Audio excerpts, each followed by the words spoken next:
ഇവിടെ വരൂ. എന്താ പറഞ്ഞത്? വരുന്നില്ല എന്നോ? വരേണ്ടി വരും. ഇവിടെ വരൂ. Hello hello. ഡോക്ടർ ഫോണിലൂടെ ഇവിടെ വരും പറഞ്ഞത്. ഫോണിൽ കൂടെ ആർക്കെങ്ങോട്ട് വരാൻ പറ്റുക? നിനക്ക് ചിരി വരുന്നുണ്ടല്ലേ? എന്നെ ആ ഷെയ്ക്ക് അദ്ദേഹത്തിന്റെ സ്നേഹത്തോടെയുള്ള ചിരി കൊണ്ട് മയക്കി എന്റെ കയ്യിൽ നിന്ന് ലക്ഷങ്ങളാണ് തട്ടിയത്. ലക്ഷങ്ങൾ ഞങ്ങളുടെ കയ്യിൽ ഉണ്ടായിരുന്നെങ്കിൽ ഞങ്ങൾ മുട്ടയുടെ ബിസിനസ് തുടങ്ങിയേനെ. മുട്ടയിൽ നിന്ന് കോഴികൾ ഉണ്ടായേനെ. കോഴി വീണ്ടും മുട്ട തന്നേനെ. അതിൽ നിന്നും വീണ്ടും കോഴികൾ ഉണ്ടായേനെ. പൂവിനെയും പിടക്കോഴിയെയും കൊണ്ട് നിറഞ്ഞേനെ. ഒരു കോഴി ഫാം തുടങ്ങിയേനെ. അങ്ങനെ ലക്ഷങ്ങൾ സമ്പാദിച്ചേനെ. അങ്ങനെ ലക്ഷങ്ങളുടെ വില താങ്കൾക്ക് അറിയാമോ ഡോക്ടർ ബാലു? ആ ലക്ഷം രൂപ നിന്റെ കയ്യിൽ ഇല്ലല്ലോ. അത് കയ്യിലോട്ട് കിട്ടിയിട്ട് പറ. അതുവരെ ഈ മുട്ട കൊണ്ടുള്ള കൊട്ടാരം വേണ്ട. മനസ്സിലായോ? സംശയമുണ്ടോ? 1,00,000 രൂപയിൽ എനിക്ക് എന്തുമാത്രം ആഹാര സാധനങ്ങൾ കഴിക്കാമായിരുന്നു. അതൊന്നും കുഴപ്പമില്ല. നിനക്കങ്ങനെ വേറൊന്നും കഴിക്കാൻ പറ്റിയില്ലെങ്കിൽ എന്താ? ഞാൻ ഇവിടെ ഇല്ലേ, നിന്റെ കൂട്ടുകാരൻ. ഞാൻ നിനക്ക് ശരിക്കും തരാം. സത്യാണോ? എന്താണ് തരാൻ പോകുന്നത്? നല്ല അടി, അതും ഫ്രീ. നിർത്തുന്നുണ്ടോ? എല്ലാരും സ്വന്തം കാര്യം ആലോചിക്കുന്നേ. ഇദ്ദേഹത്തിന്റെ 1,00,000 രൂപയെ പോയത്. അതിനെ കുറിച്ചൊന്ന് ചിന്തിക്കേ. മുല്ലപ്പെരിയാറിന്റെ കാര്യം ചർച്ച ചെയ്തിട്ട് ഇപ്പൊ എന്തായി? ആ കള്ളന്മാരെന്റെ കയ്യിൽ നിന്ന് കാർ അടിച്ചോണ്ട് പോയി. ആരും കൈയടിച്ചേക്കല്ലേ. തന്നെ പറ്റിച്ചതും ഷെയ്ക്കാണോ? അല്ല, ഒരു താടിക്കാരനാ കാർ ഡ്രൈവിന് വേണ്ടി കൊണ്ടുപോയതാ. പിന്നെ തിരിച്ചു കൊണ്ടുവന്നിട്ടേ ഇല്ല. സാർ മഹാൻ, അടിപൊളി, മഹാമനസ്കൻ. ഒരുപാട് നന്ദിയുണ്ട് ബണ്ണി. അല്ലേ അല്ല സാർ, ഇതിലൊന്നും തന്നെ അല്ല. കൺമുന്നിൽ ആരോ കാറ് കൊണ്ടുപോയി. എന്നിട്ട് ഇവിടെ നിന്ന് കരയുകയാണോ? എന്താ ഒന്നും ചെയ്യാഞ്ഞേ? അതെ, പോലീസിൽ കംപ്ലൈന്റ് ചെയ്യൂ. എന്റെ ഭായ്, ഒരു പ്രയോജനമില്ല. ഞാൻ പോലീസ് സ്റ്റേഷനിൽ നിന്ന് ഇങ്ങോട്ട് വരുന്നത്. അവിടെയാണെങ്കിൽ ഇൻസ്പെക്ടർ പാണ്ഡെ TV ആരോ അടിച്ചോണ്ട് പോയി. ആരോ സിറ്റി മുഴുവൻ മോഷ്ടിക്കുകയാണ്. ആരാ, ഷെയ്ക്കാണോ അതോ താടിക്കാരനാണോ? ഇവർ രണ്ടുപേരുമല്ല, വേറെ ആരോ ആണ്. എന്നെ പെണ്ണിന്റെ വേഷത്തിൽ വന്നാണ് പറ്റിച്ചോണ്ട് പോയത്. അതിലിപ്പോ ഇത്ര ചിരിക്കാൻ എന്താ ഉള്ളത്? എടാ, ഞാൻ കരയാണടാ. അവൻ ശൂത്രശാലിയാണ്. മുന്നിൽ നിന്നാണ് ഫോൺ ചെയ്യുന്നത്. അതെന്തിനാ മുന്നിൽ നിന്ന് ഫോൺ ചെയ്യുന്നത്? എന്റെ ഭായ്, OMX-ൽ പഴയ സാധനങ്ങളുടെ ആഡ് ഇട്ട് കഴിഞ്ഞാൽ അവൻ ഫോൺ ചെയ്തിട്ട് സാധനങ്ങളൊക്കെ അടിച്ചു മാറ്റിക്കൊണ്ട് പോകുന്നതാണ് പതിവ്. നിനക്ക് ഇത്ര ബുദ്ധിമുട്ടായിട്ട് പോലും പറ്റിക്കപ്പെട്ടോ? അയ്യോ, നമ്മുടെ മേഡം എന്താ ഓട്ടോറിക്ഷ കയറി വരുന്നത്? മേഡത്തിന് സംസ്കാരമുണ്ട്, സ്നേഹമുണ്ട്, കാറുണ്ട്. പിന്നെന്തിനാ ഈ ഓട്ടോയിൽ കയറി വന്നേ? കാരണം എന്റെ കാർ ആരോ മോഷ്ടിച്ചു കൊണ്ടുപോയി. ആര്? ആ കള്ളൻ. ഫേസ്ബുക്കിലെ എന്റെ ചൈന ഫ്രണ്ടാണ് ചിയാങ് ചോ. ആ കള്ളൻ മിസ് കാർക്കറിനെയും കൊള്ളയടിച്ചോ. എന്താ പറഞ്ഞത്? കൈയടിക്കാനോ? ഇതിന് കൈയടിക്കണം എന്നാണോ പറയുന്നത്? എന്റെ കാറ് മോഷണം പോയിരിക്കാണ്, എന്നിട്ട് നിങ്ങൾ കൈയടിക്കാനാണോ പറയുന്നത്? അയ്യോ ഗഡ്കർ മാഡം, എന്റെ ടങ്കൊന്ന് സ്ലിപ്പ് ആയതാണ്. കവിതയോടൊപ്പം ഫ്ലോയിലങ്ങ് വന്നതാ. എന്റെ കാറും മോഷണം പോയിരിക്കുകയാ. ആ കള്ളൻ നമ്മുടെ ക്ഷമയെ ശരിക്കും പരീക്ഷിക്കുന്നുണ്ട്. ഇനി എന്തായാലും നമുക്ക് അവനെ പിടിച്ചേ പറ്റൂ. ബണ്ണി, നമ്മൾ എത്ര പേരെ പിടിക്കും? മാത്രവുമല്ല, എങ്ങനെയാ പിടിക്കുക? അവനാണെങ്കിൽ ഇടയ്ക്കിടയ്ക്ക് വേഷം മാറിക്കൊണ്ടേയിരിക്കും. എന്നെ ഒരു വയസ്സനാണ് കൊള്ളയടിച്ചത്. വയസ്സൻ. പഴയ സാധനങ്ങളല്ലേ വാങ്ങുന്നത്. ഇനി നമ്മൾ കൊടുക്കാൻ പോകുന്ന പഴയ സാധനത്തിന്റെ ആഡ് കണ്ടിട്ട് എല്ലാവരും പറന്നിവിടെ എത്തും.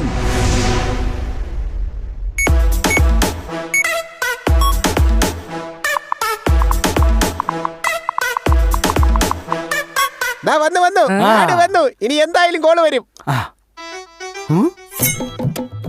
ആന്റിക് വാളിന്റെ ആടോ? എടാ, നമ്മളെ കാണുമ്പോ തന്നെ അവന് മനസ്സിലാവും നമ്മുടെ കയ്യിൽ ഒരു ആന്റിക് സൂചി പോലും ഉണ്ടാവില്ലെന്ന്.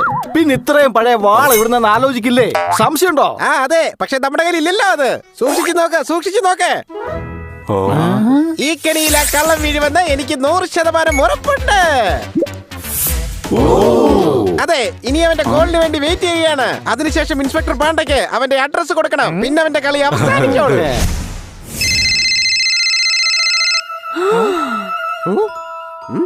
വരുന്നു, അവനാണെന്നാ തോന്നുന്നേ. Hello, good evening. ഞാൻ ഷെയ്ഖ് ഗുജലാബിയ സംസാരിക്കുന്നത്. എനിക്ക് ഷെയ്ഖ് ബണ്ണിയുമായി സംസാരിക്കാൻ പറ്റുമോ? നിങ്ങൾ സംസ്കാരമുള്ളവൻ, അഭിമാനി, വലിയ മഹാൻ. സത്യം പറഞ്ഞു കഴിഞ്ഞാൽ നിങ്ങളൊരു ഷെയ്ഖേ അല്ല. നിങ്ങൾ എന്താണ് ഈ പറയുന്നത്?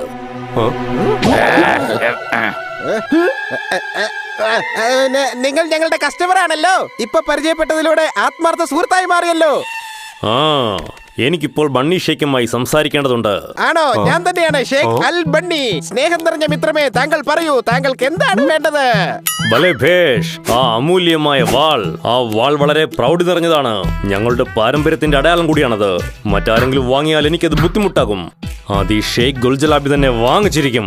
അൽ മെഹബാനി, നിങ്ങൾ കരുതിയത് ഞാനത് കൊടുക്കുമെന്നാണോ? ഒരിക്കലുമില്ല. ആദ്യം നമ്മൾ തമ്മിൽ കാണും, നിങ്ങളെ ആലിംഗനം ചെയ്യും, സൽക്കരിക്കുകയും ചെയ്യും, പിന്നീട് സംസാരിച്ച് കച്ചവടം ഉറപ്പിക്കും. 2 കോടി രൂപയുടെ വാളാണത്.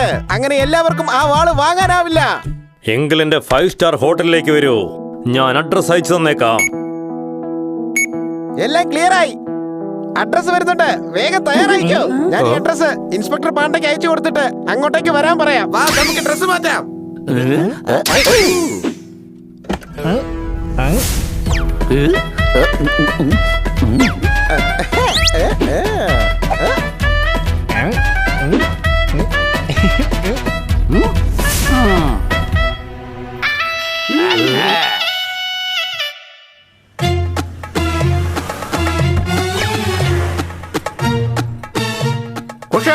കുഷാമട്ടി, താങ്കളാണോ ഷേഖ് ഉൽ ജനാബി?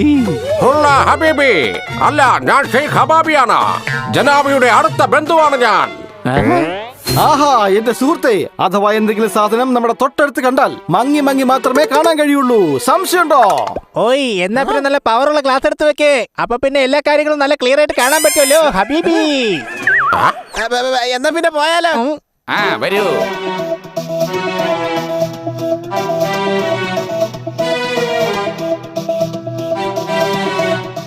ജൻബബി സാബ് ദുബായ് ഷെയ്ഖുമായി കോൺഫറൻസ് കോളിലാണ്, ഉടനെ തന്നെ വരും.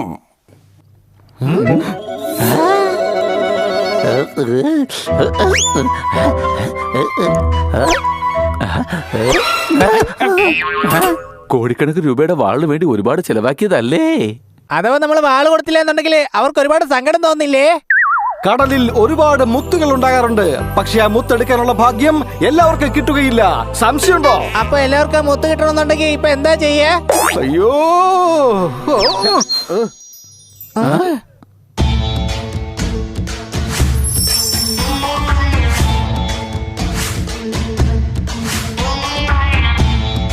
നിങ്ങളെ വെയിറ്റ് ചെയ്യിപ്പിച്ചതിൽ ക്ഷമിക്കണം. ഞാനാണ് ഷെയ്ഖ് ഗുൽ ജലാബി. ഇത് ഷെയ്ഖ് ഗുൽ ഖറാബി. ഇത് ഷെയ്ഖ് ഗുൽ ബർബാദി. എന്റെ ബോഡി സംരക്ഷിക്കുന്ന ആളാണ്. ഇയാളാണ് ബോഡി സംരക്ഷിക്കുന്നത്. ഇയാളെ കണ്ടിട്ട് സ്വന്തമായിട്ടൊരു ബോഡി ഗാർഡിനെ വെക്കേണ്ടി വരുമെന്നാ തോന്നുന്നത്. അയ്യോ, നിങ്ങൾ ദൈവത്തെ ഓർത്ത് പിണങ്ങി പോവല്ലേ. താങ്കൾ ഒരു മഹാനാണ്. നല്ല സംസാരമാണ്, നല്ല പ്രൗഢിയാണ്, വളരെ ഗംഭീരമാണ്, വളരെ ധീരനുമാണ്. സത്യത്തിൽ താങ്കൾക്ക് ഇവിടെ നിൽക്കാൻ ഒട്ടും യോഗ്യതയില്ല. എന്താ പറഞ്ഞ എനിക്ക് മനസ്സിലായില്ല. അത് പിന്നെ ഞാൻ പറഞ്ഞു വന്നത്, താങ്കൾ ശരിക്കും ദുബായിലെ ഷെയ്ഖ് സുൽത്താനാവേണ്ടതാണ്. ഞാൻ ആ വാളും വാങ്ങിച്ചോണ്ട് അങ്ങോട്ടാണ് പോകുന്നത്. വല്ലാഹ്, നിങ്ങൾ നമ്മെ വല്ലാതെ പ്രശംസിച്ചിരിക്കുന്നു. ഞാൻ നിങ്ങൾക്ക് 1 കോടി രൂപ എക്സ്ട്രാ ഇഷ്ടദാനമായി തരാം. പോപ്പട്ടെ, നമ്മുടെ ഇൻസ്പെക്ടർ പാണ്ഡ വരുന്നത് വരെ ഇയാളെ എങ്ങനെങ്കിലും പിടിച്ചുവിടെ നിർത്തിയേ പറ്റൂ. വല്ലാഹ്, നിങ്ങൾ എന്താണ് അവിടെ രഹസ്യം പറയുന്നത്? ഹേയ്, നിങ്ങൾ ഇഷ്ടദാനത്തിന്റെ കാര്യം പറഞ്ഞപ്പോ ഇവനത് കേട്ട് ദേഷ്യം വന്നു. ഒരല്പം കൂടി ക്ഷമിക്കണമെന്ന് ഞാൻ ഇവനോട് പറയുകയായിരുന്നു. ഇല്ല, ഇനി എനിക്ക് ക്ഷമിക്കാൻ കഴിയില്ല. ഇയാൾ എനിക്ക് ഇഷ്ടദാനം തരുമെന്നോ? അതും എനിക്ക്. ഞാൻ എന്റെ ജനങ്ങൾക്ക് ഇഷ്ടദാനം കൊടുത്തത് എന്റെ സ്വന്തം രാജ്യം തന്നെയാണ്. ആ എനിക്കാണോ താൻ ഇഷ്ടദാനം തരാൻ പോകുന്നത്? താൻ എന്നെ അപമാനിക്കുകയാണല്ലേ.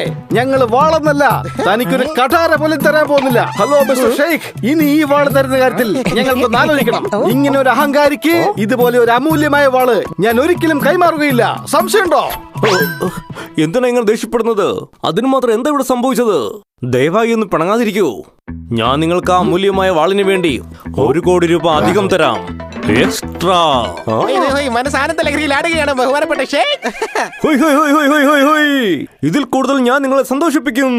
ഹോയ് ഹോയ് ഹോയ് ഹോയ് ഹോയ്, ഇത്രയും വലിയ ഹോട്ടൽ, പക്ഷെ കഴിക്കാനായിട്ട് ഒന്നും തന്നെ ഇല്ലേ?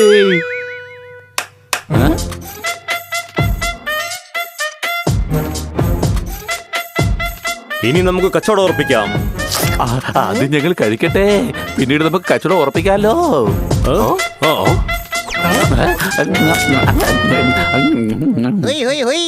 ഈ വാൾ സുൽത്താൻ അൽ മുൽത്താന്റെയാണ്. ഇത് നിങ്ങൾക്ക് വേണമെന്നുണ്ടോ? എടോ ഷെയ്ഖ് ബണ്ണി, പിന്നെ ഞാൻ നിങ്ങളെ എന്റെ പിറന്നാളിന് പൊറോട്ട തിന്നാൻ വിളിച്ചതാണെന്ന് കരുതിയോ? അതെ, ആ വാളിനെ പറ്റി വിട്ടേക്ക്. നമുക്ക് മറ്റൊരു കച്ചവടം കൂടെ ഉറപ്പിക്കാം. ഞങ്ങളുടെ എണ്ണക്കിണർ വിൽക്കാൻ പോവുകയാണ്. അങ്ങനെ ഒരുപാട് ഐറ്റംസ് ഉണ്ട്. നിങ്ങൾ വാങ്ങുന്നോ? അയ്യോ വേണ്ട വേണ്ട വേണ്ട, എനിക്ക് കിണറല്ല വാളാണ് വേണ്ടത്. കിണർ എങ്ങനെയാ നിങ്ങൾ വാങ്ങുന്നത് മണ്ട? നിങ്ങൾക്ക് കിണറും കൊണ്ട് വളരാനും പറ്റില്ലല്ലോ. ഇല്ല ഹബീബി, ഇവന്റെ ശബ്ദത്തിന് എന്താ പതിവില്ലാത്തൊരു മാറ്റം?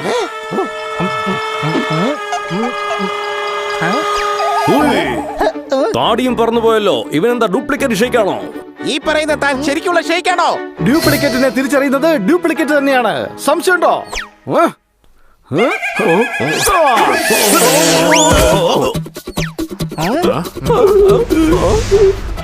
മനസ്സിലായോ? ആ വാള് ഞാൻ തന്നെ സ്വന്തമാക്കിയിരിക്കും. എവിടെ വാള്? ആ വാളെവിടെ പോയി? മനുഷ്യൻ എന്താണ് ആഗ്രഹിക്കുന്നത് അത് കിട്ടുന്നതിലല്ല ശരിക്കും പ്രാധാന്യമുള്ളത്. എന്നാൽ ശരി, നിങ്ങൾ നിങ്ങളുടെ പ്രശ്നം തീർക്ക്. അപ്പോഴേക്കും ഞാനിതൊക്കെ തീർത്ത് വെച്ചേക്കാം. എനിക്കെന്റെ വാള് വേണം.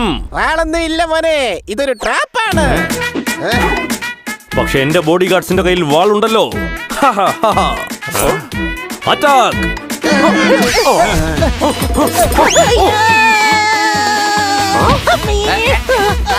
എന്നെ കളിയാക്കണോ? നിക്കാനാ പറഞ്ഞ ഞാൻ വിടില്ല. നിക്കേ.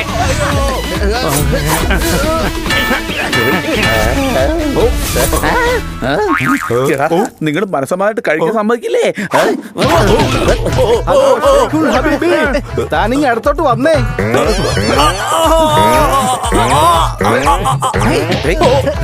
എന്റെ പിള്ളേരെ, ഞാനൊരു നാടക നടനാണ്. 1000 രൂപ തരാന്ന് പറഞ്ഞപ്പോൾ ചാടിക്കേറി അഭിനയിക്കാൻ കയറിയതാ. എന്നെ ഒന്നും ചെയ്യല്ലേ. മതിയാക്ക്, ബാക്കി കാര്യങ്ങളൊക്കെ പോലീസ് നോക്കിക്കോളും. സാറിന്റെ പോലീസ് ബാക്കിയുള്ള കാര്യങ്ങൾ മാത്രം തന്നെ നോക്കുന്നേ. കാരണം തുടക്കത്തിൽ തന്നെ നിങ്ങൾ എല്ലാ കാര്യവും തീർത്തു വെക്കാനല്ലേ. ഏയ് എടാ വിടില്ല നിന്നെ. ഞാൻ എന്താ ചെയ്യാൻ പോകുന്നതെന്ന് കണ്ടോ? എടാ കാട്ടുകള, നീ എന്നെക്കാളും വലിയ കഴുതയാണല്ലോടാ. ഈ ഇൻസ്പെക്ടർ പാണ്ഡ നിന്നെ വെറുതെ വിട്ടാലല്ലേ നിന്നെ കൊണ്ട് ഇനി എന്തെങ്കിലും ചെയ്യാൻ പറ്റുള്ളൂ. അത് പറഞ്ഞത് ശരിയാണ്. ഇവൻ മോഷ്ടിച്ച സാധനങ്ങളൊക്കെ ആദ്യം ഞാൻ തിരിച്ചു പിടിക്കും. എന്നിട്ട് ഞാൻ ഇവനെ ശരിയാക്കും.